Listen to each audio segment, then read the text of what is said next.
sa buong mundo. Ito ay Pinoy Stream, connecting Filipinas across the globe. From north to south, east to west, there's only one Pinoy Stream.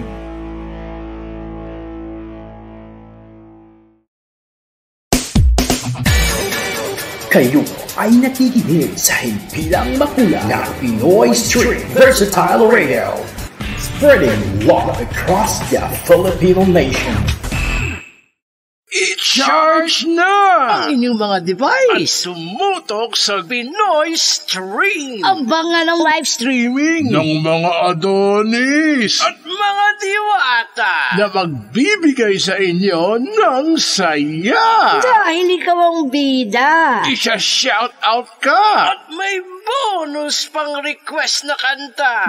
Libre yan dito sa Pinoy Stream. Connecting Filipinos across the stream. Broadcasting live, this is your Pinoy Stream on AL Worldwide.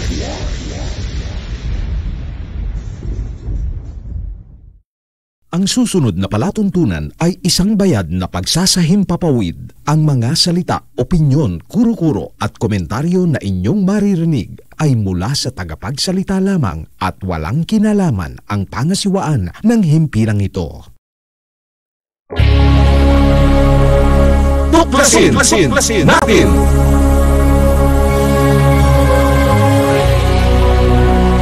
Ang palatuntunan sa radyo na tutuklas ng dapat malaman ng sambayanan. Maninindigan sa katotohanan. Tatalakayin at hihimayin ang mga kaalamang pangkalusugan, siyensya at teknolohiya, agrikultura, ekonomiya, maging mga usaping legal at isyung panlipunang dapat ibahagi, magsisilbing tulay ng mga karaniwang tao upang maiparating sa pamahalaan ang mga mungkahi, hinaing at pulso ng bayan. Ipaglalaban ang karapatan ng mamamayang Pilipino. Babatikusin ang mga salot sa lipunan. Pupurihin ang mga gumagawa ng kabutihan at naninindigan sa katotohanan. Tuklasin natin. Ang tuklasin natin ay handog sa inyo ni Cathy Cruz.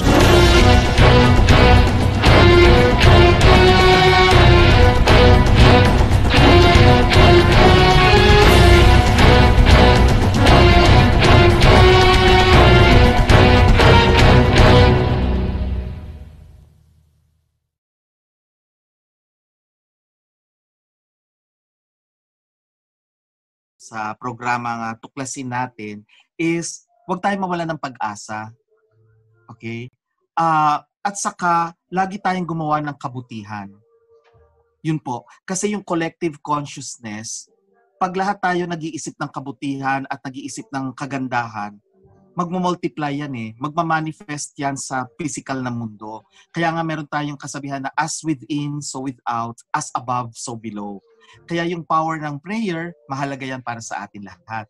Yung mga gustong tumutok, yung aking social media accounts na Nick Nangit, Musician Spirit Quester page, o kaya Nick Nangit NCNLO. At lagi nilang panoorin yung mga vlogs ko sa YouTube, Nick Stradamus channel. Maraming salamat, Miss Cathy.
Nisco Philippines, manufacturer and designer of food processing and packaging machines, recognized by Department of Science and Technology and Department of Trade and Industry. For inquiries, call telephone number 02-829-42222 or send an email at nescofields@gmail.com or nescofields@icloud.com. You can visit at 40 T. Santiago Street, Canumay West, Valenzuela City.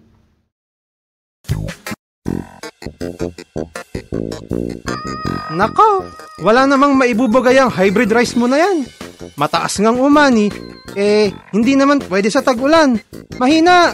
Tado, matagal ko nang nasubukan ng hybrid rice sa tag-ulan. Maniwala ka, pwedeng magtanim ng hybrid rice sa tag-ulan. Hybrid rice sa tag-ulan? Pwede? Pwede. Pwedeng-pwede magtanim ng hybrid rice sa tag-ulan. Tulad ng inbred rice, bantayan ang tubig nang maiwasan ng pagdapa. Sa pag-aabono naman, gawing 2 hanggang 3 beses ang pagpapataba ng nitroheno para iwas sa pag-atake ng mga peste. Tandaan, hybrid o inbred rice man, siguraduhing tama ang pamamahala mula sa pagpili ng binhi hanggang sa pag-aani. Magtanim ng hybrid rice sa tag-ulan man o tag-araw. Siguraduhin lamang angkop sa inyong lugar. Para sa karagdagang impormasyon sa pagpapalayan, mag-text o tumawag sa PhilRice Tech Center bilang 0917-111-7423. I-follow din ang PhilRice Facebook page ng updated ka sa usaping pagpapalayan. Parehas lang na 9 tonelada ang ani namin sa Mestizo 1 bakit ang balita mas mataas ang kinita ni Maring Bebang? Like, how? Maring Bandang, naririnig kita.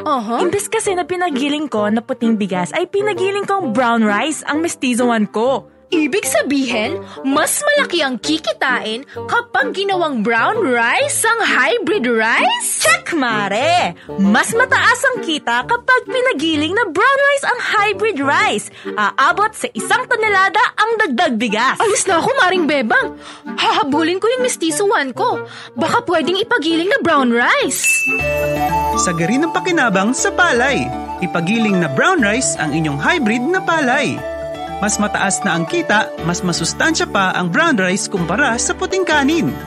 Para sa karagdagang impormasyon sa pagpapalayan, mag-text o tumawag sa PhilRice Tech Center bilang 0917-111-7423. I-follow din ang PhilRice Facebook page ng updated ka sa usaping pagpapalayan. Hybrid paalala.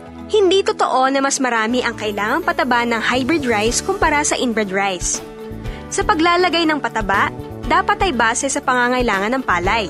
Upang makamit ang potensyal na ani, ipasuri ang lupa o gumamit ng -1 element technique nang malaman ang kakulangan ng sustansya sa lupa. Gumamit ng leaf color chart nang malaman kung kailangan pang magdagdag ng nitroheno sa palay. Tandaan, hybrid o inbred rice man, siguraduhing tama ang pamamahala mula sa pagpili ng binhi hanggang pag-aani. Para sa karagdagang impormasyon sa pagpapalayan, mag-text o tumawag sa PhilRice Tech Center bilang 0917-111-7423. I-follow din ang PhilRice Facebook page ng updated ka sa usaping pagpapalayan. Kayo'y nakikinig sa Tuklasin Natin. Diyos maray na banggi sa indong gabos na mga kabanwa. Magandang gabi Pilipinas, magandang gabi Luzon, Visayas at Mindanao. Gayon din sa lahat ng ating mga kababayan sa iba't ibang panig ng mundo. Welcome sa ating palatuntunang Tuklasin Natin. Ito po ang inyong lingkod, Cathy Cruz, na inyong makakasama sa loob ng 1 oras. Sa lahat po ng ating mga kababayan, anuman po ang inyong ginagawa, saan man kayo naroroon. Halina po kayo, samahan ninyo akong tuklasin ang isang sektor po ng ating lipunan na napakahalaga po sa ating buhay. At sana po, datnan kayo ng palatuntunang ito na nasa mabuting kalagayan saan man kayo naroroon at anuman ang nangyayari sa loob at labas ng ating bansa. Sa lahat po ng ating mga tagapakinig, maaari po kayo mag-text sa 0915-2584-091 o mag-iwan po kayo ng mensahe kung saan po ninyo ako napapanood. Please like, share, and subscribe our YouTube channel, Katipunan Channel, and of course, ang atin pong BDT Radio Production. Sa atin naman po mga Facebook pages, please like and share our Facebook page, BDT Radio Productions, ang ating pong karipunan channel at Pinoy Stream Versatile Radio. Okay, ngayong gabi, napakahalaga po ng ating mga kakasama ngayon dahil noong panahon po ng pandemya, isa po sila. Actually, ngayon panahon pa rin naman ng pandemya. Pero nung nagsimula ang lockdown, napakalaki po ng naging epekto sa sektor pong ito. Ito ay ang sektor po ng transportasyon. At tignan po natin kasi lagi pong idinadahilan ng ating mga kababayan na mga drivers, operators po ng ating mga jeepney ay yung kanila pong kahirapan unang-una dahil nga po sa programa ng ating pamahalaan na modernization program. Kung ano ito, aalamin natin, tutuklasin po natin at paano ba tinutulungan ng isang grupo ng transport ang ganitong proyekto ng ating pamahalaan. Halina kayo, tulungan nyo ako na tuklasin ang ating nandito po ngayong gabi kasama natin ang ating gwapong-gwapo na panauhin. Walang iba kundi si Elmer Francisco. Magandang gabi po sa inyo, Sir Elmer. Ay, magandang gabi din, Cathy. Salamat sa pag-imbita mo sa akin dito sa programa mo. Alam mo, napakahalaga niyan na matuklas natin kung ano yung ins and outs na tinatawag natin, kung ano yung nangyayari sa loob at sa labas nitong tinatawag nating modernisasyon ng mga PUV or public utility vehicles. Kasi maraming mga magaganda at maraming mga kailangan pang ayusin tungkol dito. Correct, opo. Isa po kasi nagiging problema, mahal. Mahal daw pagka nag-modernize. Hindi ko naman din po masisi dahil yung ilang po nating mga drivers ay talagang hirap naman din po talaga sa buhay. Kasi unang-una, sa akin lang po, sa aking, correct me if I'm wrong, sa akin pong nararanasan po. Dahil ako po ay isang mananakay. Hindi ko po maiisa-isang tabi din yung reklamo ng ating mga drivers. Unang-una, wala na po sila. Lumiit yung kanilang kinikita bago pa man dumating yung pandemya, nagkaroon ng mga lockdowns. Dahil unang-una, mahal ang gasolina. Dati-rati po, kung matatandaan nyo nung araw, ang sasakyan actually ay umiikot round the clock. Wala po tayong tinatawag na terminal noon. Bakit nagagawa ng mga drivers yun? Unang-una dahil mura ang gasolina. Pero ngayon, dahil po sa talagang matindi na yung mataas na masyado at konti na lang ang kinikita, kinakailangan magtipid ng gasolina ng ating mga drivers para meron silang iuwi na bukod dun sa boundary, yung panggasolina at syempre yung pong iuuwi sa kanilang pamilya. Isa po yun sa nakikita ko pong napakalaking impact po. So, talagang hindi lang po yung issue ng dahil mahal. Bakit nga ba mahal? Kumbaga may pinag-uugatan po kasi. Pero kayo po sa inyo pong kasi I understand meron po tayong tinatawag na Francisco Industries po ba? Dati parang Francisco Motors, di po ba? Yes, siguro maganda simulan natin doon, Sir Elmer, kasi paano nyo ba nasimula yung inyong industriya na yan? Go ahead, Sir Elmer. Okay. So, sa mga hindi pa nakakaalam, it's a public knowledge naman na ang Francisco Motor Corporation ay nagsimula noong 1947. Sinasabi nga na pitong administrasyon na yung dinaanan ng Francisco Motor. Simula pa nung kay Presidente Manuel Rojas. So, ang dami na. So, sabi natin, iba-ibang administrasyon, merong mga tumutulong sa industriya, may nagpapahirap sa industriya, may pinapatay yung industriya. Pero alam mo sa buong history ng Jeep. Ngayon pa lang ako nakarinig ng subsidy galing sa gobyerno. Pagdating sa Jeep. Sabihin na natin, okay, maliit 80,000 ginawa ng 160,000. Pero kung ikukumpara mo sa presyo ng Jeep ngayon, mahal yung Jeep, maliit masyado yung subsidy. Pero ang hindi nakikita ng mga kababayan natin ay wala pa akong narinig na subsidy para sa Jeep sa mga nagdaang 7 administrasyon tungkol dito. Sama mo na yung panahon nila nila GMA, nila Ramos, nila Marcos. Lahat. Wala. Ngayon pa lang. So, kumbaga, kaya nga nagkaroon tayo ng tinatawag na PUV Modernization Program. Maraming, katulad na banggit ko kanina, maraming mga magaganda at kailangan pang ayusin. Ano yung maganda dito? Nabanggit mo kanina na dati murang-mura yung mga sasakyan. Afford din ang mga OFW. Correct. Dati. Kaya nung ginawa ng tatay ko dati yung yung boundary hulog na sistema na tinatawag. Ano ibig sabihin yan? Kasi yung mga kababayan natin, mga OFW, alam naman natin na mas malaki ng konti ang sinusweldo nila sa ibang bansa. Kaya nilang magbayad ng hulugan ng buwan-buwan. Kaya hindi man nila kayang bilhin yung buong jeep ng cash. So, ang ginawa ng tatay ko, gumawa ng maraming jeep. Di ba? Maraming jeep. So, kasama ng tatay ko yung dalawang kapatid. Na yung isa yung kinikilala namin si Anfra, na si Anastasio Francisco. Kaya nagkaroon kami ng sasakyan na Anfra eh. Pero namatay yun siya noong 1984. So, after noon, tatay ko na yung nagpatakbo ng lahat. So, ang ginawa namin, yung jeep, murang-mura. Pero, iba yung panahon noon eh. Ang value ng piso noon, mas malaki kasi sa value ng piso ngayon. Correct. So, napakalaking diferensya. Ang malaking diferensya ng value ng piso ay nagkaroon ng pivot yan na tinatawag eh. Noong 1997, 1998 na Asian Financial Crisis. Yes. Diyan biglang tumaas ang presyo ng mga bilihin. Hindi lang po ng jeep, ng lahat ng mga sasakyan. Isipin nyo, bago noon, ang jeep noon nasa 300,000 lang o 400,000. Umabot pa kaya ng kahit mga early 2000 o hanggang mga 2009, 2010, meron pa kami jeep na 675,000. Diba? So ngayon, wala ka na mabibiling ganon. Dahil unang-una ang problema natin, wala tayong sarili nating powertrain or drivetrain na tinatawag. Yan yung makina, transmission, yung mga nagpapatakbo sa isang sasakyan. So, imported yan. Lahat. So, yan yung lagi kong sinasabi na hostage tayo ng mga dayuhan pagdating yan sa presyo. Kasi ang choice lang naman natin, bibigyan nila tayo ng presyo. Ang choice lang natin ay kung bibili tayo o hindi. Correct. So, wala tayong magagawa. Mas sabihin natin, ganitong karami yung gagawin namin. Pero pag sinabi nila na ganito yung presyo, wala tayong magagawa. Wala tayong magagawa. Tali ang kamay natin.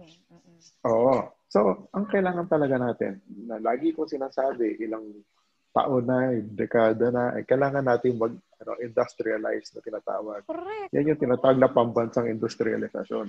Correct. Dahil hanggat wala yan, wala mangyayari sa atin pag iiwanan tayo ng mga ibang bansa. Of which, na-mention mo na rin kanina, na isa yan sa mga kailangan gawin ng gobyerno, yung policies.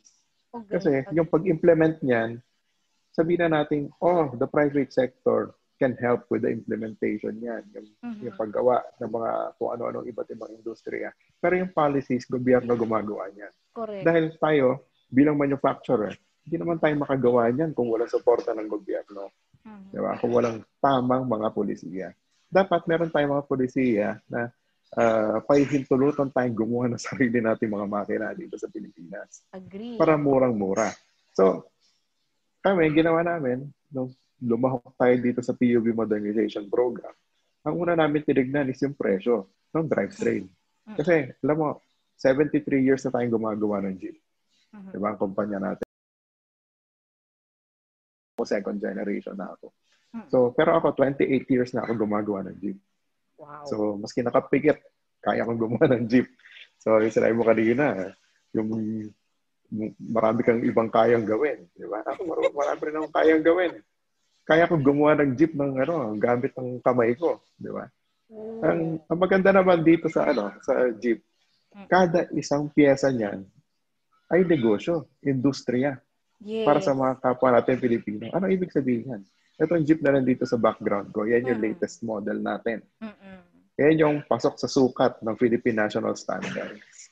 Nakakatayo ka sa loob, sa right side yung yung pintuan, entry and exit. Yung likod, lang yan, emergency exit.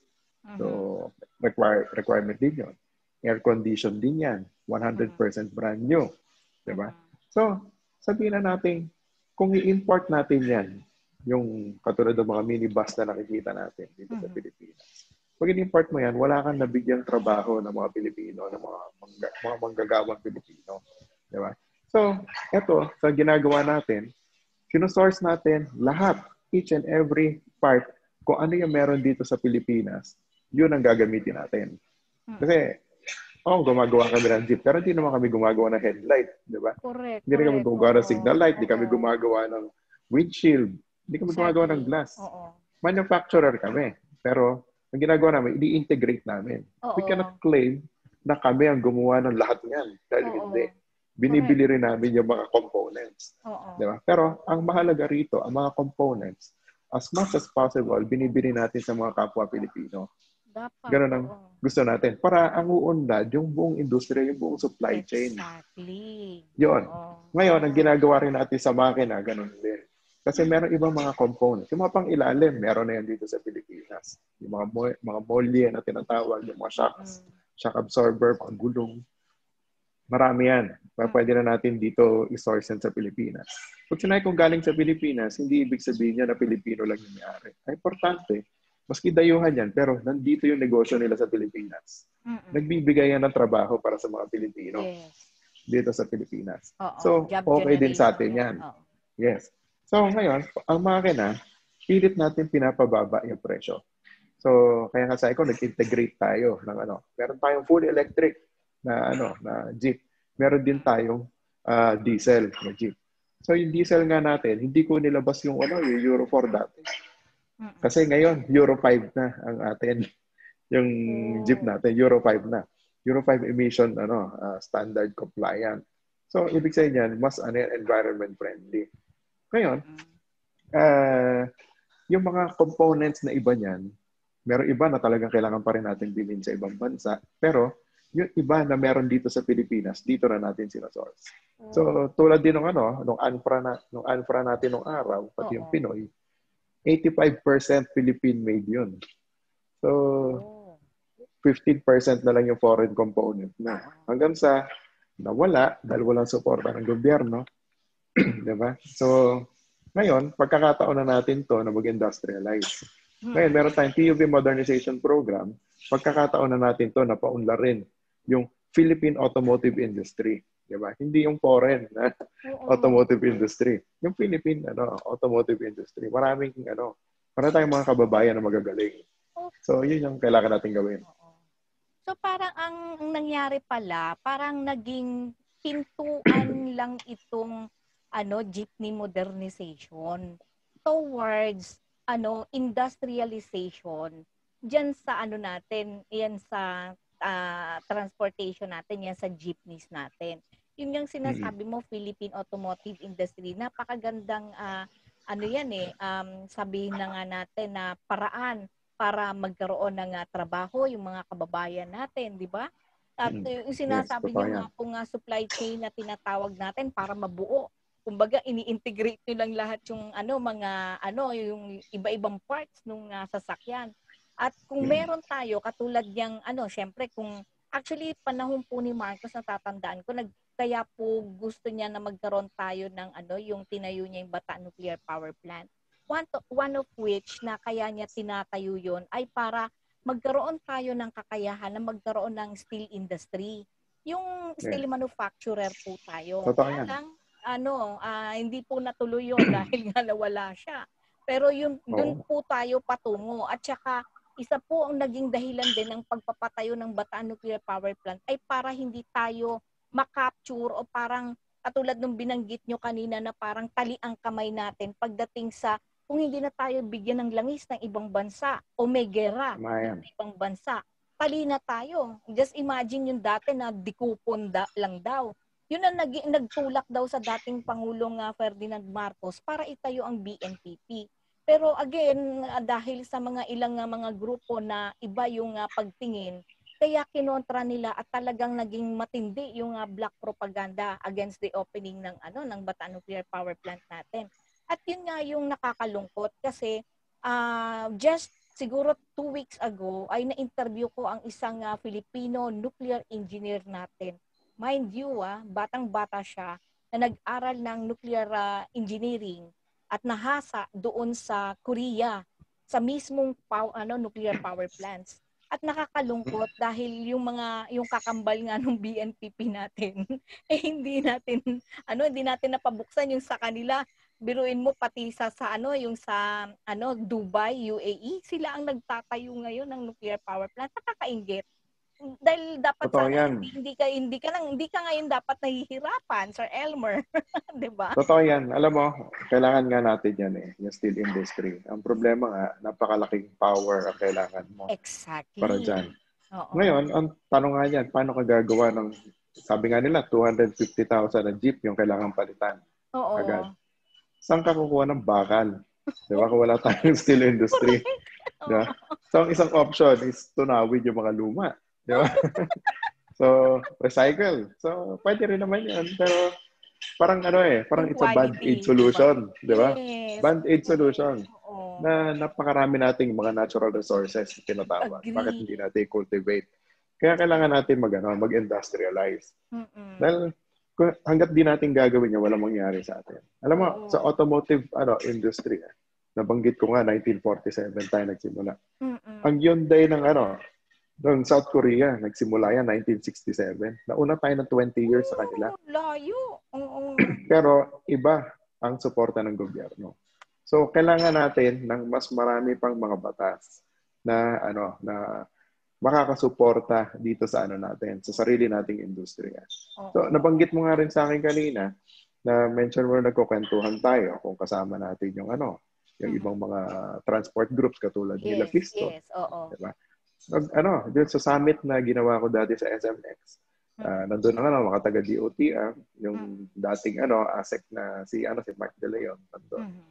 Tapos nandun din yung iba-ibang mga presidente ng mga transport groups kasama si Ka George ng Mateo, nandun din siya. Mateo. So, pinagsalita ko rin siya doon. Sinabi ni Ka George na sangayon siya sa gusto mangyari natin, yung ginagawa natin, na pambansang industrialisasyon.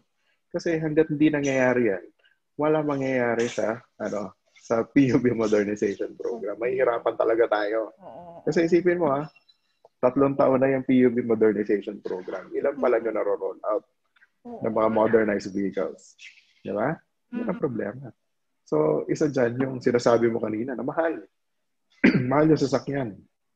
Hindi ma-afford ng mga natin, ng mga maliliit na operators. Ang solusyon. Oo, at ang dahilan, Sir Elmer, kaya mahal ang sasakyan, unang-una mahal ang kuryente, at talagang sino-source out mo lahat ng materyales. Kumbaga, konti lang yung although merong mga yung mga Filipino made, again, yung pinaka-main na yung makina mismo, kailangan mong angkatin mula sa ibang bansa. Napakahalaga po rin nung makina, 'di ba? Yung tinatawag natin cost of production, 'di ba? Kasi syempre, hindi rin naman pwedeng maski anong makina lang yung gagamitin natin. Hindi pwedeng. Correct. Kasi safety yan ng mga pasahero, di ba? Correct. So kung gagamit ka lang ng tabi-tabi, na masisira lang din, baka madisgrasya pa sa iyo. Pangalawa, yung availability ng parts. So, pag may nasira, dapat available yung mga pyesa. So, katulad nga sinabi ko, hindi naman tayo magtatagal sa industriya ng 73 years, di ba? Kung di natin tinatakal yan o sinisigurado yan. Napakarami na nating mga suki, mga naging customer sa loob ng 7 dekada. Maski sino sa kanila, sasabihin nila, basta Francisco ang sasakyan, ang jeep o maski yung Anfra, matibay talaga. It's built to last. Ang problema kasi sa mga iba, yung mga ibang gumagawa ng mga sasakyan, meron tinatawag na planned obsolescence. Ano ibig sabihin nun? Planned obsolescence. Pinaplano yung pagiging obsolete. Di ba? Siyempre, para after 5 years, 6 years, o 10 years, kailangan na nila magpalit. Bibili sila ulit. Di ba? So, it's a marketing strategy. Common yan. Hindi lang naman yan sa sasakyan. Pati sa cellphone, ganyan lahat, din. lahat. Computer, ganyan. Di ba? Pero yung mga ginawa ng Francisco ng mga sasakyan, it's built to last. Yun ang tawag dyan. So, yung iba nga 50 years na, tumatakbo pa rin hanggang ngayon. Kahit yung mga Pinoy, yung dati, yung mga kulay orange na nandun sa CCP complex. 50 years, mahigit 50 years na, nandun pa rin, tumatakbo pa rin. Pero hindi mo napapakinabangan pa rin yun. Hindi mo kakikitaan ng yung kinakalawang yung mga sasakyan doon. Hindi, matibay talaga yun. Kasi built to last. Diba? Yun yung tinatawag na built to last. Ngayon, maski sabihin nila, basta Francisco yung jeep, matibay. Kasi ang sekreto rin natin, Kung tutusin, hindi rin naman sikreto yun eh. 100% brand new kasi ang mga sasakyan natin. Hindi tayo gumagawa ng surplus na o nagre-recondition lang ng mga Jeep. So, pag ginagawa natin, brand new, 100% brand new. So, ngayon, yung ginagawa natin ng mga bagong Jeep, brand new lahat yan. So, yung mga bebenta natin sa market, yung iba, i-operate din natin, brand new lahat. Kaya matibay. So, yun nga. So, sabi ko, ang goal natin dito is, ang ultimate goal natin is 100% Philippine made. Pero sa ngayon, wala pa tayo doon. Nabanggit ko nga na meron mga ibang components na kailangan pa rin natin i-import. Pero sana, ang ginagawa rin natin, iniimbita natin yung mga supplier na yan na magtayo ng factory dito sa Pilipinas. Kasi, isa rin naman tinitingnan nila yung market. Pero kung meron tayong 250,000 na Jeep, may market sila. Oo. Diba? Exactly. So, ang importante sa atin, makapagbigay ng trabaho sa mga Pilipino dito sa Pilipinas. Exactly. Para hindi na kailangan mag-OFW ng mga kababayan natin. Agree, oo. Sir Elmer, kung halimbawa lang po, hindi nyo man gusto o sabihin na natin pala rin kayo, either maging, halimbawa kung kulitin may mga kumulit sa inyo na tumakbo bilang mambabatas, o sabihin mo na makasama ka sa mga pool of tinatawag nating cabinet ni ng ating Pangulong Duterte. Limbawa, kung ikaw ay isang mambabatas, ano ang unang-unang gusto mong gawin para talagang maisulong ang modernization at matupad yung tinatawag nating Philippine automotive industry? Alam mo, Cathy, meron akong mga sagot dyan. Kasi nangyari na yan yung sinasabi mo. Nangyari na yan. Nung huling election, itinulak din ako ng ibang mga makasamahan natin sa industriya. So, tumakbo tayo na sa Senado. Senador. Pero hindi tayo pinalad. Hindi tayo pinalad. Pero, ang sa atin, hindi ang kawalan para sa akin. Kasi ginawa natin yan, we made a statement. Pinakita natin kung ano yung mga mali na kailangan ayusin sa ating mga batas. Sinabi ko yan sa lahat ng mga senatorial forums. Lahat, sinabi ko yun sa kanila. Dapat kasi ang mga mambabatas natin ay proactive, hindi reactive. Correct. Bigyan na kita ng isang halimbawa. Parang yung ginawang Senate bill. Nakalimutan ko na yung Senate bill number na ginawa ni dating Senador Miriam Defensor Santiago. Yung tungkol sa pandemic, pati yung mga ibang klaseng ganyan, na iba pa mga calamities. Final na yun noon pa. Almost a decade ago. Di ba? So ngayon, kung naipasa, hanggang ngayon pending pa rin yun. Kung naipasa yun nun, di dapat masanda tayo ngayon. Oo. Diba? Correct. So, meron pala niya. Sinasabi meron. So, ang sinasabi natin, dapat ang mga mga pinuno natin ay merong vision at foresight na tinatawag. Hindi yung reactive lang. Oy, nangyari yung pandemic. O sige, saka lang kikilos. Gawa tayo ng ganyan, gawa tayo ng yung healthcare system natin, ayusin natin. Ba't yan inayos ng ng huling dekada? Diba? Kailangan mo ayusin yan dahil nasa gobyerno ka. So, yun yung tinatawag natin vision. Pag ang mga pinuno natin ay walang vision, diba? Walang mangyayari. Diba? So, parang sinasabi natin, ine-enjoy mo yung malalaking puno ngayon kasi may nagtanim niyan noon. Oo. Diba? So, parang ngayon, kaya nga natutuwa ako sa yung build na program na ginagawa ni Pangulong Duterte. Kasi pakikinabangan niya ng lahat ng tao in the future. Correct. Ngayon, next generation. pwedeng hindi nila nararamdaman. Sabi nila, yung subway, tagal-tagal naman yan. Bakit? Sabi ko nga, sige, subukan mo gumawa ng subway na overnight. Diba? Walang ganon, diba?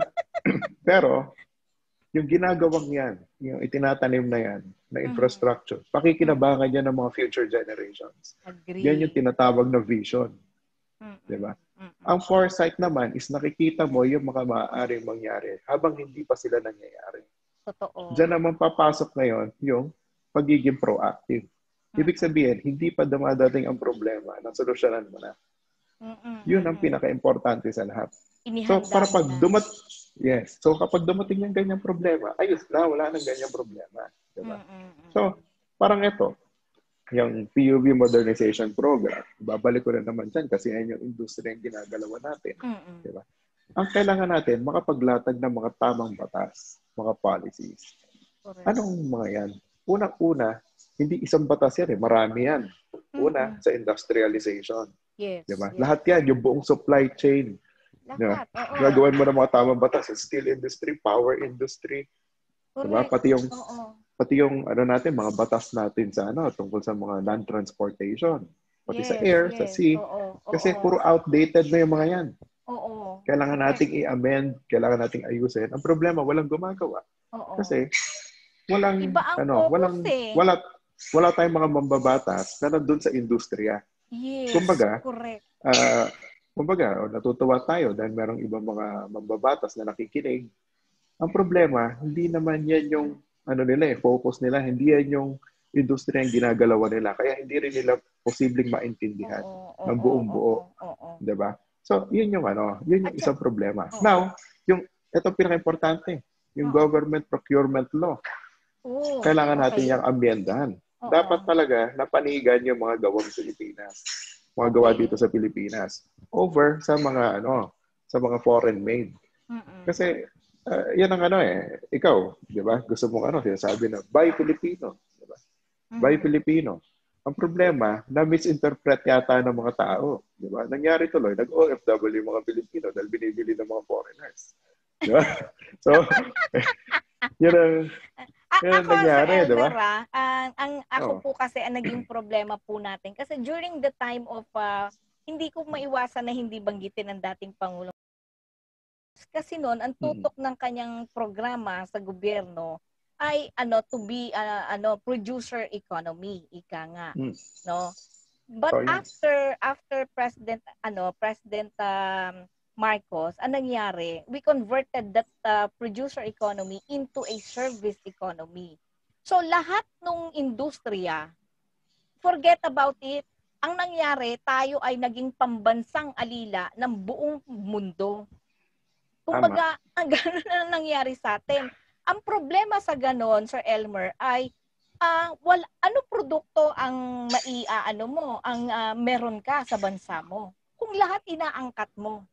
Ano ang hindi lang pagkain yan, kahit sa mga katulad ng industriya na kung saan kinabibilangan mo. Kasi nga, ang gusto mo lang maging taga-buo, call center, alila.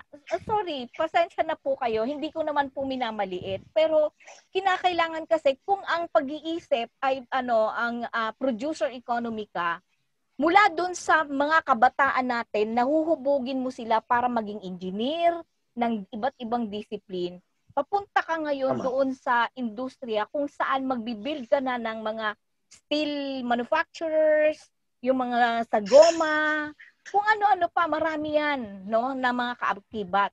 But then again, meron pang isang dapat na talagang patatagin ang husto at tanggalin. Kasi ngayon, ang ginawa ni Fidel Ramos, pinahina ngayon ang pamahalaan dahil tinanggal yung nagderegulate tayo sa gasolina. Tinanggal yung oil price stabilization fund. Tapos ang nangyari, lahat ng government properties ibinenta. Tapos ang nangyari, yung public-private partnership, ako I have nothing against na makipag-partner ang gobyerno sa pribadong sektor. But again, ang public utility, it should be protected and the government should do it and manage it. Pero kapartner niya si private sector. Actually, si Professor Butch Valdez, isa sa mga malagi ko ring nakakapanayam, Sir Elmer, lagi niyang binabanggit ang private sector. Huwag mong pahawakin yan ng tubig, kuryente, ng healthcare system natin o medical care natin. Pahawakin mo sila sa mga industriya. Yan, katulad niyan. Yung mga kinakailangan mo ng steel industry, sila ang pahawakin mo kasi sila yung may kapasidad Pero i-control mo. Kumbaga, bantayan pa rin ng gobyerno. Maggawa ka pa rin ng batas. Yun yung gusto na mangyari. Actually, si Professor, kung matatandaan mo, Sir Elmer, kung ikaw ay tumakbong senador noon, nung Kasama ko yan. Kasama ko siya. Si Professor Butch, alam mo, kung magkakausap kayo, para kayong para kayong, ano ba yun? Voltes 5. Pagka nagbuo kayo at nagsama kayong dalawa, magkakasundo kayo, sigurado ko. He is actually a CPA, a physical economist. Yes. Magaling ang at ang puso niyang kilalang-kilala ko, Sir Elmer. Yes. Nakakasama ko yan during the debates. At ako dasal ko magkaroon kayo ng pagkakataon na magsanib puwersa. Malaki po ang magagawa niya para din dun sa kasi alam niyo yun, iba yung pag pinagsama mo ang magagaling na tao nang iniisip hindi lang pansarili, hindi lang para kumita ng pera, kundi talagang para sa bayan at ang iniisip ay yung susunod na henerasyon. I'm sure magiging napaka-epektibo po ninyong dalawa na nandiyan kayo.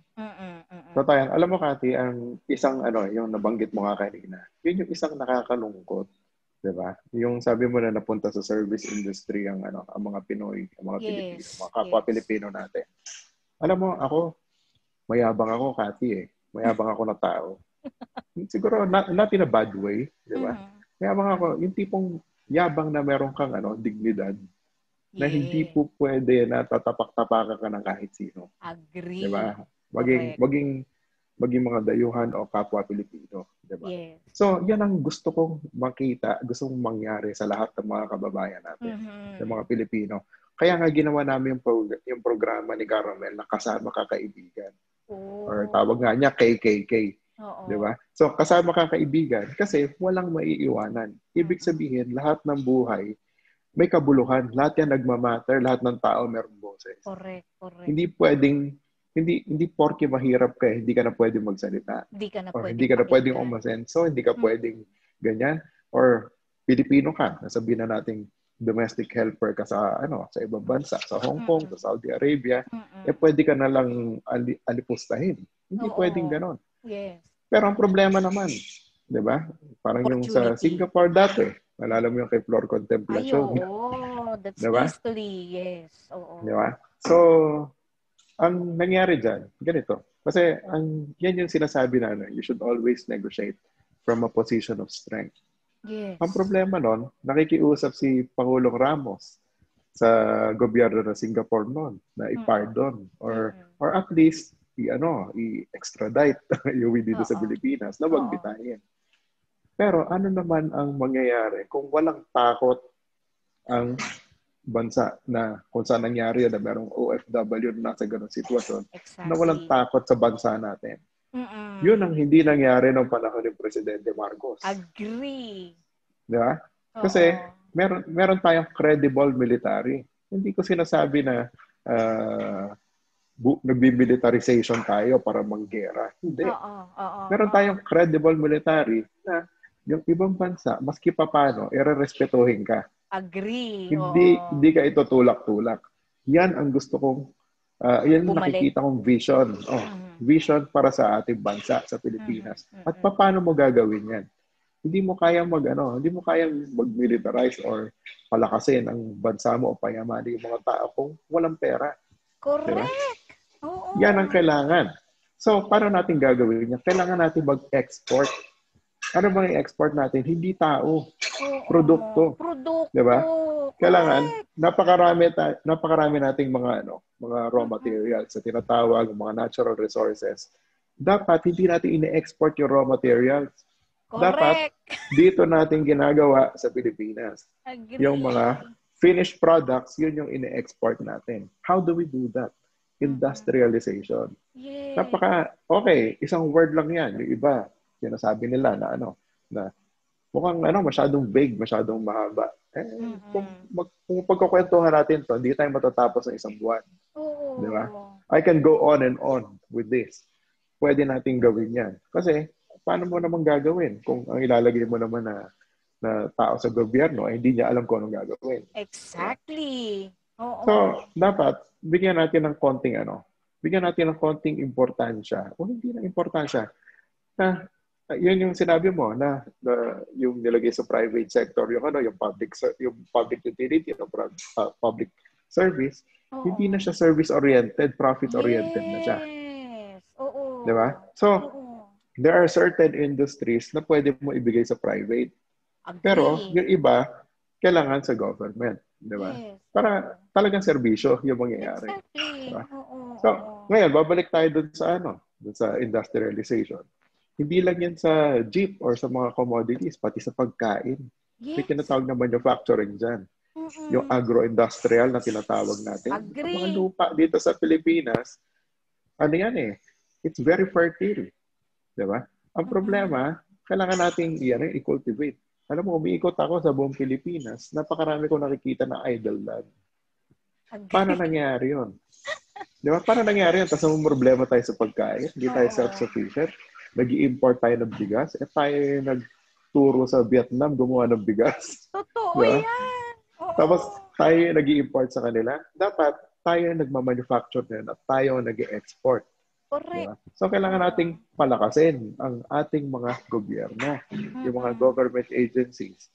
Ngayon, konektado din dito sa industrialization, yung tinatawag na decentralization. So, isa rin niyang usapin, di ba? Isa ako sa mga nagtutulak ng federal structure of government. Kasi, ang importante dito, alam mo, sabi nila, naging example nga yan sa mga senatorial forum ng traffic. Traffic daw sa Metro Manila. Paano na magagawin mo? Pinagsisiksikan mo lahat ng tao sa Metro Manila. Di ba? So, kung magde-decentralize tayo, mawawala talaga yung traffic. Maski ilang flyover pa yung gawin mo, kung lahat ng tao nandito, walang mangyayari. Hindi mo masasolve yung traffic. Ang solusyon dyan is decentralization. Anong ibig sabihin yan? Yung mga tao, i-distribute natin yung development. Diba? So, halimbawa, meron tayo ilang region. Yung ibang region, lagay mo, yung ibang mga industriya, ilagay mo dun sa mga, sa Visayas, sa Mindanao, kung saan malapit yung mga raw materials. Yes! Para doon. Correct. Oo. So, i-cultivate yung mga raw materials doon, lagyan mo ng yung mga economic zone natin doon. Di ba? Lagyan mo ng mga malalaking industriya para i-process yung mga raw materials at gawing finished products. Sa ganon, magkakaroon ng mga trabaho doon. Hindi nagkukumpulan sa Metro Manila ang mga tao, ang mga Pilipino. Yung, madi-decentralize natin. Ngayon, mas efficient din. Oo, correct. Oo, agree. Dahil yung mga, iron ore, na galing sa Camarines Norte, for example. Hindi mo na dadalhin sa Metro Manila para i-process. Doon na mismo. Oo, doon ka na kukuha mismo. Kumbaga, unang-una, mapopromote mo pa kung ano yung angkin na nila, likas yaman doon sa lugar nila. At the same time, makakapag-generate ka ng job doon, makakapag-generate ka, ang ekonomiya mabubuhay. It was the point, it's the same thing nga na talagang sinusulong. Oo. Ngayon, paano mo gagawin ngayon yan? Magagawa mo yan kapag nasa isip mo at nasa puso mo. Ang iniisip mo at yung puso mo ay nasa mga Pilipino. Nasa mga kapwa mo. Ang kailangan, lahat ng mga Pilipino, maging proud, maging Pilipino. Yun ang gusto natin mangyari. Paano mo gagawin yon? Kailangan mo siyang bigyan ng dignidad. Kailangan mo bigyan ng buying power. Diba? Ang power naman ng lahat ng tao nasa loob wala naman yan sa labas. Parang yung balik tayo doon sa mga jeep. Diba? Nung nag-lockdown, nung nag-pandemic. Okay, bawal ang public transportation. Yung mga driver, bibigyan daw ng ayuda, di naman lahat nabigyan. Diba? So, bibigyan daw ng mga ayuda. Pero, alam mo, marami kasi mga operators, mga drivers na kasama talaga natin. Nakilala nila ako personally. Kaya, personally, nagme-message sa akin yung mga yan, nagaganyan. Minsan, maski pa paano, nagpapadala tayo ng mga canned goods, mga bigas sa kanila para maski pa paano makatulong tayo. Meron nga tayong tinatawag na superhero initiative. Diba? Mga super na nagdadrive para sa mga frontliners. Diba? So, ito yung mga common na sinasabi. Hindi namin kailangan ng ayuda. Kasi kung ako mayabang din itong mga kasama natin mga driver. Oo yan. Meron niyang pride na tinatawag. Ayaw niya na nangihingi. Ayaw niya na nag-iintay ng tulong o nag-iintay ng awa. Diba? Ang gusto nila, magtrabaho. Gusto nila kumayod para sa kanilang mga pamilya. Yun ang gusto nilang gawin. Kasi mga Pilipino yan, mga yan. Diba? Tulad natin. Kaya naiintindihan ko sila. Alam mo, kahit ikaw, Kati, alam ko na ayaw mo na naghihintay ka lang ng tulong. Oo. Ang gusto mo, gumagalaw ka para sa sarili mo, para sa pamilya mo. Oo. Napaka-importante yan. Makakatulong, mas okay, di ba? Yes. So yun ang isang example. Ayaw ng Pilipino naghihintay ng awa. Di ba? Ang gusto ng Pilipino kumakayod. Pero, paano sila kakayod? Di ba? Trabaho ng gobyerno na gumawa ng mga policies for job generation. Yes, diba? agree. Pero dapat wholesale yan, di ba? Inclusive growth. Hindi yung dito sa tourism. Palalakasin natin tourism natin, ang problema naman walang transportation. Di ba? Parang gagawin mo dyan. Isang halimbawa, di ba? Isang halimbawa, doon sa Bicol, meron dyan malapit na na island na mas maganda pa kaysa sa Boracay. Pero sino pupunta doon? Kailangan mo mag-drive ng 10 hours bago ka makarating doon. Naku, sa Catanduanes nga rin, ganun eh. Ba't hindi mo lagyan ng airport? Di ba? O ng jetty port. O kung ano man ang pwedeng gawin doon. Kailangan i-develop. Di ba? So, ang problema, kung walang direction strike anywhere, wala talaga mangyayari. Diba? So, ngayon, sa mga naman natin, mga mambabatas, tingin mo naman. Diba? So, maraming iba-iba na ideas na tinatawag.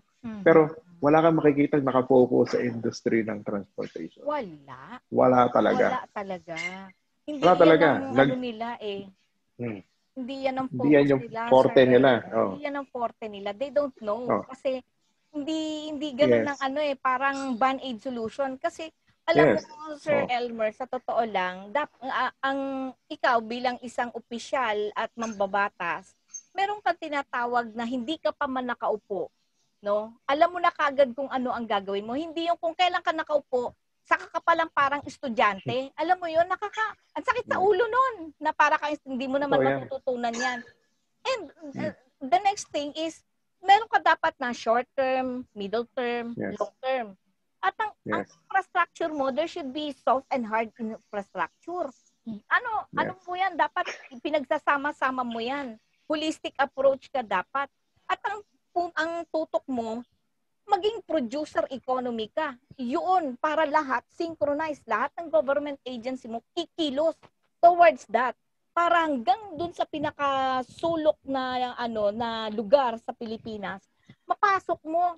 Kasi ang problema kasi pinoproject nila na ang Pilipinas overpopulated. Kaya tayo mahirap kasi ang bilis kasing mga anak ng mga babae, gano'n, no? Alam mo, that's a big lie for me. Kasi bakit ang China, Sir Elmer, ang laki-laki ng populasyon nila, pero tignan mo, yung dating dahil sa industrialization. Exactly. Tapos, di ba, kumbaga, maayos nilang nagawa yung kanilang, yung projection kasi nila matindi. Hanggang na-infiltrate nila ang buong mundo ng mga produkto nila. Lahat ng produkto made in China. Can you imagine that? Hindi ba? Kasi ganun nag-isip yung leader nila. Bakit nga ba, Kati, hindi ka mag-congresswoman? Marami ako makakalaban. Sir Elmer, ikaw na lang. Susuporta na lang kita. Sabi mo yan, ha? Oo. Sabi mo yan, kaya sumama ka na sa katipunan ng demokratikong Pilipino para sama-sama kayo. Lalakas kayo lalo, Sir Elmer. Di ako nagbibiro. Pero yung ganyang pag-iisip. Yung pag-iisip mong yan, kailangan makasama mo yung magagaling natin na pero alam mo, dapat may nakatutok sa transportasyon. Alam mo kung bakit? Ikaw na yun. Ang rason niyan is transportation is the backbone of the economy. Agree. Pag wala kang efficient na transportation, hindi gagalaw ang ekonomiya. Parang nung nag-lockdown, di ba? Walang pampublikong transportasyon. Pati yung mga locators ng mga economic zones natin, hindi maka-operate. Kasi mga tao hindi makarating dun sa mga trabaho nila. Correct. Kahit nga mga health workers, hindi makarating sa ospital. Naglalakad yan ang problema. Naglalakad. Kaya nga, anong nangyari nga, nag-uusap-usap kami ng mga nasa PUB modernization program. Pati ng DOTR. Kaya nagkaroon na ito, nasa background ko, tumatakbo yan. Tumatakbo yan para sa mga health workers in cooperation with DOTR. So, yung mga sasakyan ko, naka-assign yan sa PGH. Diba? So, yan yung nagta-transport ng mga health workers na tinatawag natin, mga frontliners. Each and every day, di ba? Since March until today, tumatakbo pa rin yung mga yan. Ang gasolina niya, so, sagot in comparison, alam mo, totoo lang, nung umpisa, lahat talaga. Hanggang sa meron tayong mga katulad ng mga kapartner ng mga oil companies na nagdo-donate ng fuel. Di ba? So, ganyan. Pero syempre, kapag donation, may hangganan yun. Diba? Kasi hindi naman tayo gobyerno. Hindi naman tayo gobyerno na merong buwis, di ba? Galing lang din sa sarili natin bulsa yan. Diba? So, tumutulong tayo hanggang sa abot ng ating makakaya. Diba? Pero syempre, tulad ng sinabi ko, dapat ang public service ay nasa gobyerno. Agree. Pero kung minsan na-overwhelm yung gobyerno natin, kailangan natin tulungan galing sa pribadong sektor. Diba? Pero dapat gobyerno yung mas tumutulong sa atin na lalo tayong paunlarin. Diba? Yun ang importante. Diba? So kaya maganda yung partnership ng gobyerno pati ng pribadong kailangan talaga, sektor. Sir Elmer. Well, in certain industries, di ba? Basta, Sir Elmer, hindi ito ang una at huli na makakapanayam kita kasi susunod na topic natin sa susunod na pagkakataon ay tungkol sa standardization ng sasakyan, ng PUJ. Ha? Para matutunan din ng ating mga kababayan. But for now, medyo napasarap ang kwentuhan natin. Mensahe mo na lang. Parang ayaw na natin maghiwalay ng dalawa. Hindi kasi isang oras sa atin. Mensahe mo sa ating mga kababayan at sa mga jeepney drivers at operators sa buong Pilipinas. Go ahead, Sir Elmer. Okay. Ang mensahe ko lang sa mga kasama natin sa industriya, sa mga chopperators, sa mga chopper, tinatawag natin, mga superhero, di ba? Na tinatawag natin, kapit lang. Kayang-kaya natin yan basta sama-sama. Walang iwanan, di ba? So, ang importante dito ay magkakasama tayo para tayo mga Pilipino. Wala tayong ibang maasahan kundi mga kapwa Pilipino rin lang natin. Di ba? So, kapit lang. Alam ko, nahihirapan kayo lahat. Nandito naman tayo para tumulong. Di man natin kaya tulungan lahat ng mga kasamahan natin ngayon.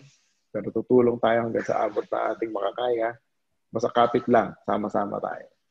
Thank you so much, Sir Elmer. At isang karangalan po na kasama kayo ng palatuntunan ng tuklasin natin. And I'm sure maraming natutunan, nagsilbing eye-opener ka sa ating mga kababayan at sa ating pamahalaan kasi ako alam ko po na may mga nanonood po ng palatuntunan mula sa Department of Science and Technology, Department of Agrarian Reform at iba pa po nga sangay ng ating pamahalaan dahil mga kapartner din po natin sila. At sa susunod na pagkakataon ay pag-uusapan natin yung tungkol sa jeepney standardization. Yan kasi dyan ka magaling. Okay?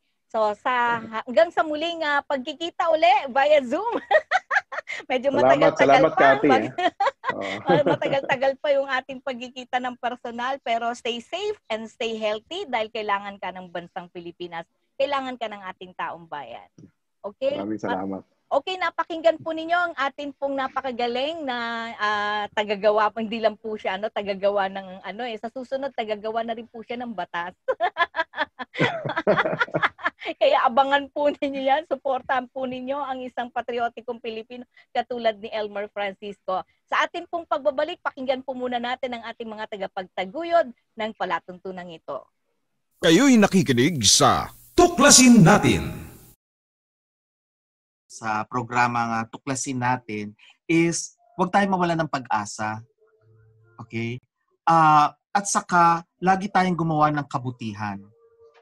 Yun po. Kasi yung collective consciousness, pag lahat tayo nag-iisip ng kabutihan at nag-iisip ng kagandahan, magmumultiply yan Magmamanifest yan sa physical na mundo. Kaya nga meron tayong kasabihan na as within, so without, as above, so below. Kaya yung power ng prayer, mahalaga yan para sa atin lahat.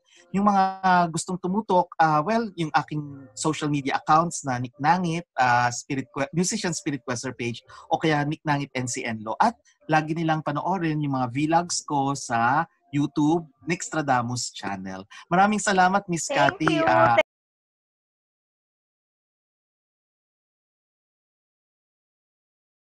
Visco Philippines, manufacturer and designer of food processing and packaging machines, recognized by Department of Science and Technology and Department of Trade and Industry. For inquiries, call telephone number 02-829-42222 or send an email at nescofields@gmail.com or nescofields@icloud.com. You can visit at 40 T. Santiago Street, Canumay West, Valenzuela City. Kayo'y nakikinig sa Tuklasin Natin.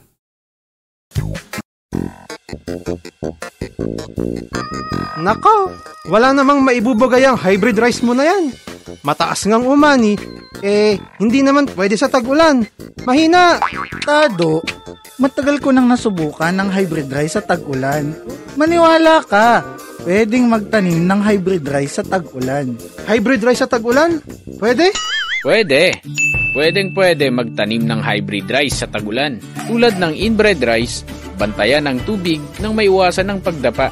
Sa pag-aabono naman, gawing 2 hanggang 3 beses ang pagpapataba ng nitroheno para iwas sa pag-atake ng mga peste.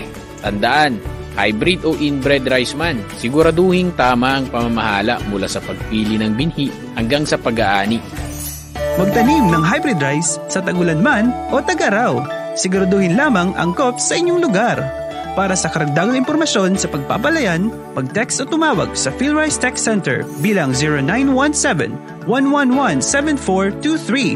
I-follow din ang PhilRice Facebook page ng updated ka sa usaping pagpapalayan. Parehas lang na 9 tonelada ang ani namin sa Mestizo 1 bakit ang balita mas mataas ang kinita ni Maring Bebang? Like, how? Maring Bandang, naririnig kita.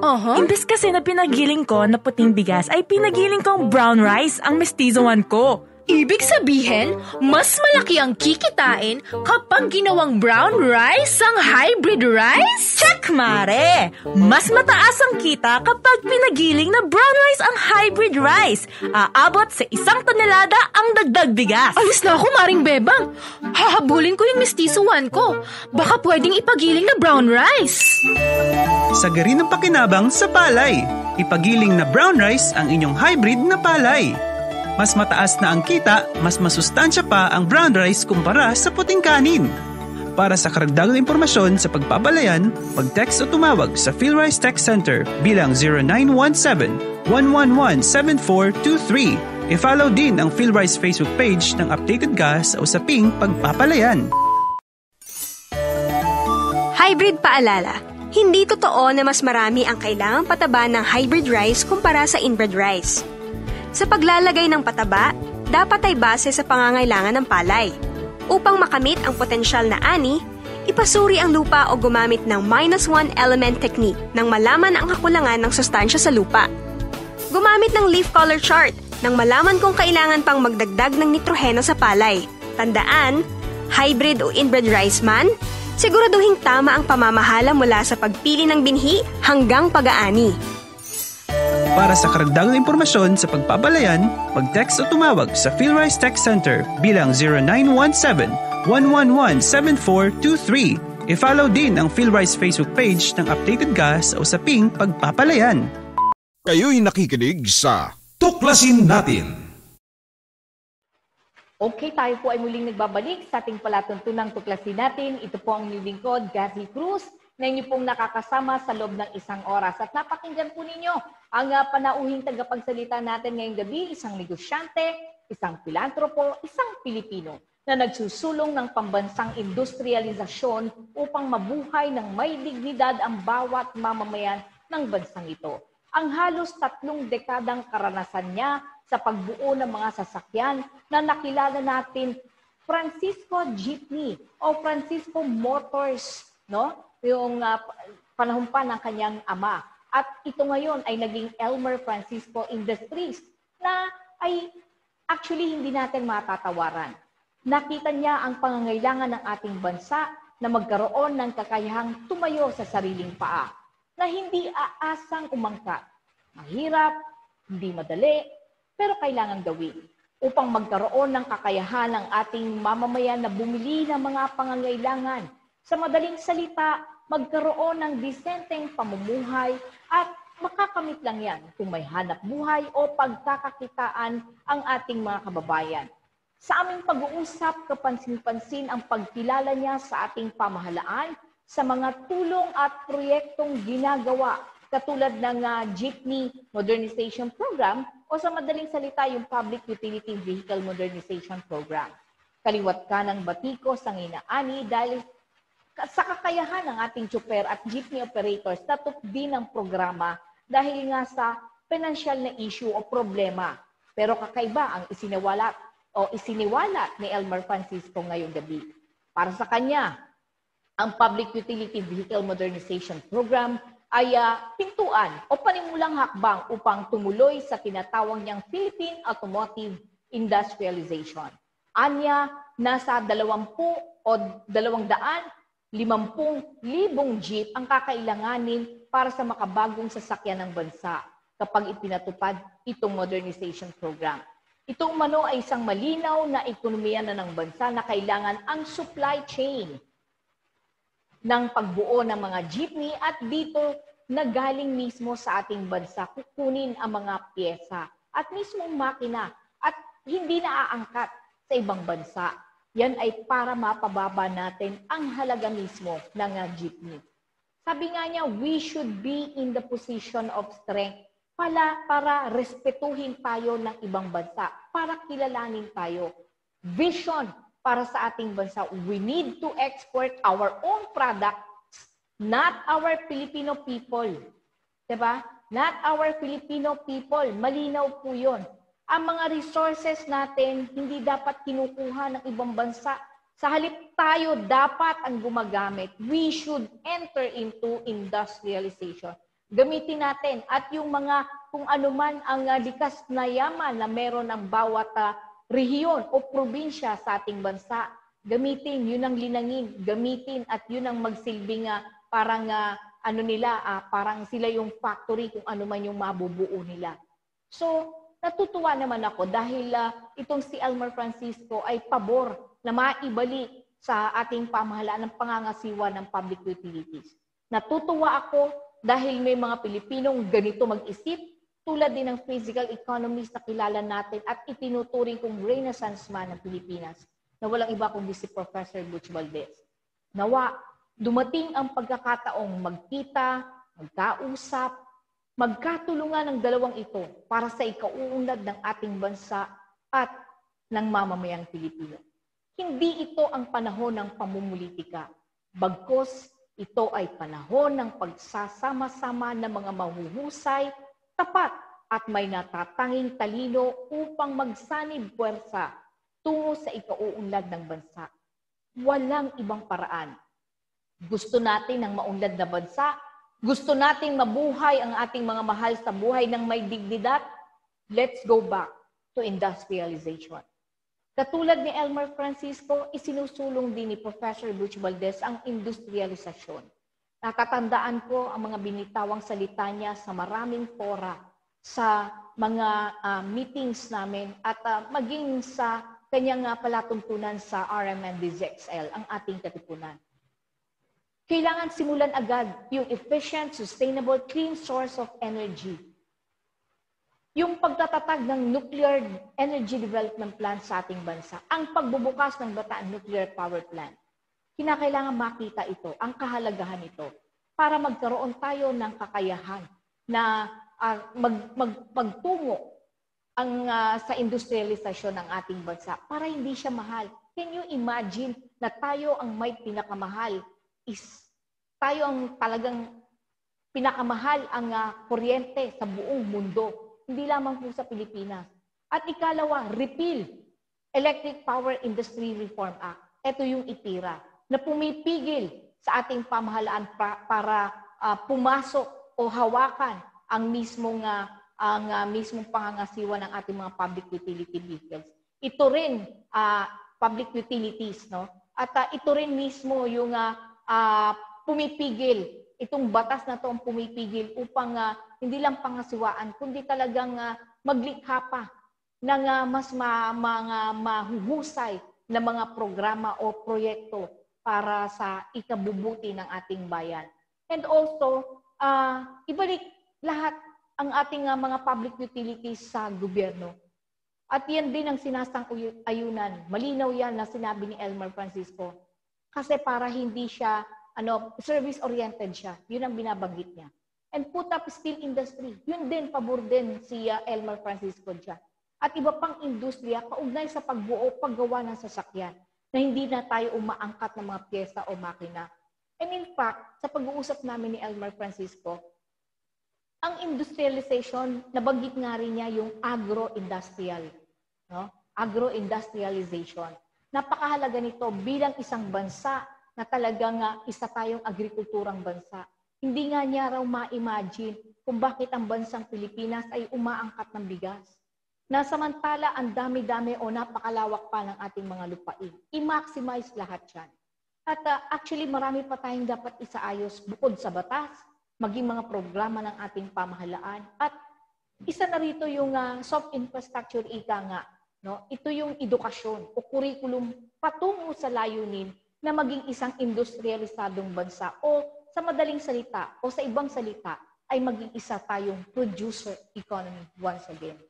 Sabi nga ni President Ferdinand Marcos, sabi nga niya, di ba, let's make this country great again. Diba? So, alam ko, hindi madali, pero kailangan simulan. Dahil hindi lang po ito ang pandemya na maaaring maranasan po ng buong mundo. Posible pong malaking sakuna o panibagong pandemya na naman ang susubok sa kakayahan ng ating mamamayan at mismo ng ating bansa.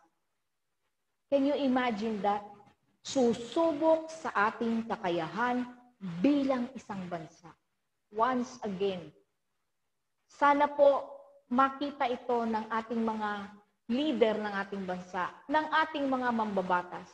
At sabi nga ni Elmer Francisco, kayang-kaya natin to basta sama-sama tayo patungo sa iisang layunin, ang umunlad ang ating bansa at magkaroon ng isang buhay ang bawat mamamayang Pilipino ng may dignidad. Okay? Sana po may natutunan kayo sa ating pong palatuntunan ngayong gabi at sana po samahan ninyo kami upang panindigan kung ano ang tama.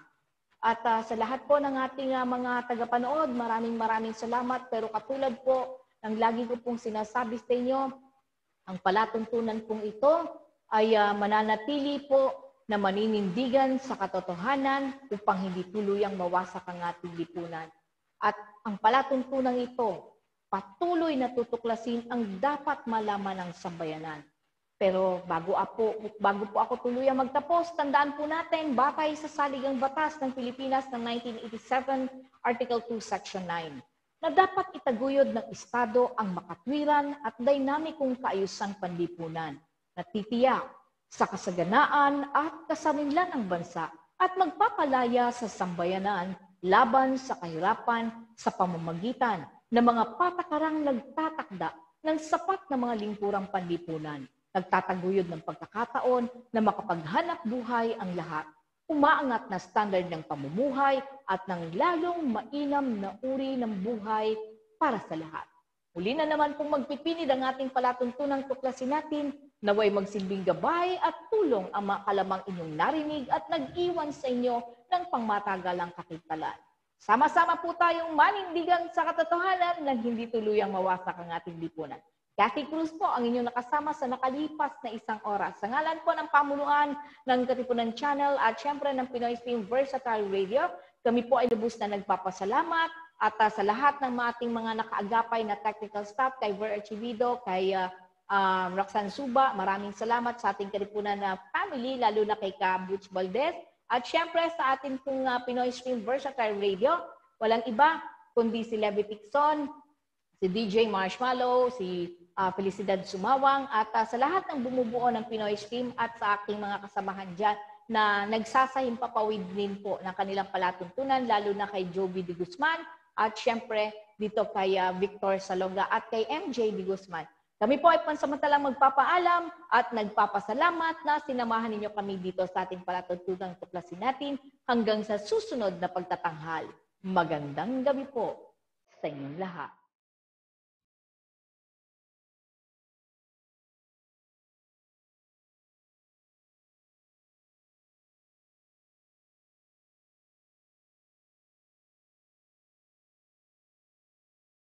Tuklasin natin